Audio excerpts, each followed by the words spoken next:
and welcome to Madeleine at the Movies, the Golden Days film review segment, designed to make you feel a little more informed when it comes to choosing what to watch next. I'm Madeleine Swain.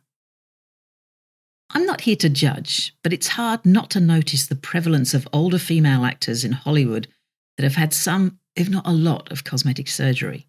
And that awareness is brought into even sharper relief when you see a European film with an older female actor who has had a long and storied career as a star, but has been allowed to age pretty much naturally.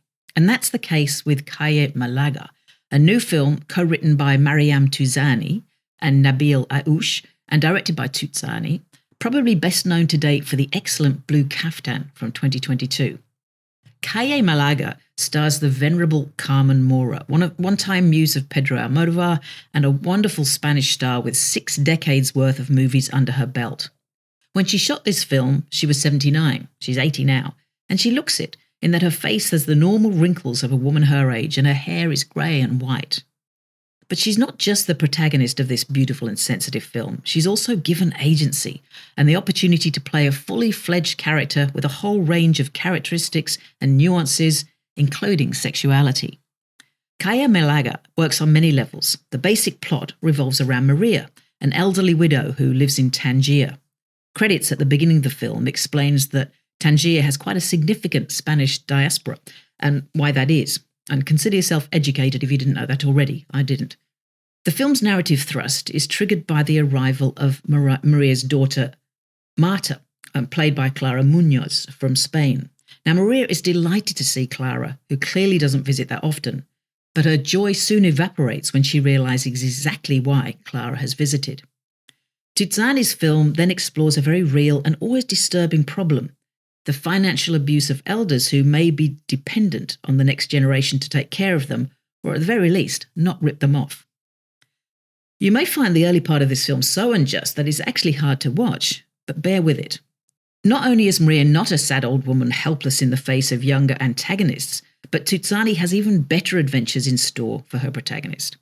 And this is another level for which I think the film deserves praise. Even in 2026, it's still sadly rare to see older characters enjoying a loving and physical sex life. Don't be misled, there's nothing too gratuitous or graphic here, but there is nudity and extended sequences of an older couple exploring a sensual and tender romantic relationship. Really, it shouldn't be groundbreaking or even that unusual, but sadly it is. Touzani treats all of her characters, even the less than sympathetic ones, with understanding, compassion, and a warm heart. There is also a cheekily humorous through line, particularly exemplified by Maria's relationship with a childhood friend turned nun who has taken a vow of silence. The regular scenes of an increasingly impish and twinkle-eyed Maria recounting the details of her life and eventually confessing the thrill of exploring her sexuality as an older woman is a lot of fun. In the lead role, Carmen Mora is just fabulous, and so is Ahmed Boulane as Absalam, a taciturn and unhelpful antiques dealer who slowly reveals his true colours to both Maria and the audience. Calle Málaga is a lovely film about aging on your own terms and refusing to go gently into that good night, and it's one that I definitely recommend. It's rated M, runs for 116 minutes and opens in selected cinemas on Thursday the 23rd of April, following sneak preview screenings the previous weekend.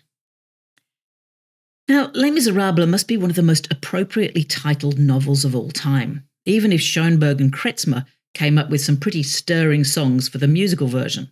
On the whole, though, it's a bit of a bleak tale, so it's no surprise to find that Jean Valjean, Eric Besnard's new non-musical drama, that is an adaptation of just the first 100 pages of Victor Hugo's novel, is rather a dark film. And I don't just mean the subject matter, I mean literally, with a lot of night shots using just candlelight to show the faces. Grim and a bit grimy too. It features a gruffly authentic performance from the imposing Gregory Gadebois in the title role and focuses on his encounter with a bishop in the village of Digne in southeastern France.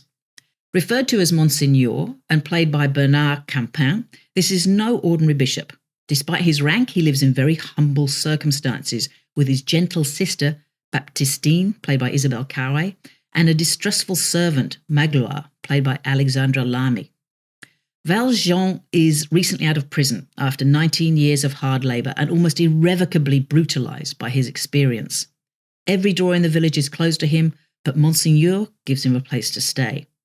He's a pivotal figure in the story because this is the first time Valjean comes into contact with somebody truly good and honest, and it has a profound influence on him.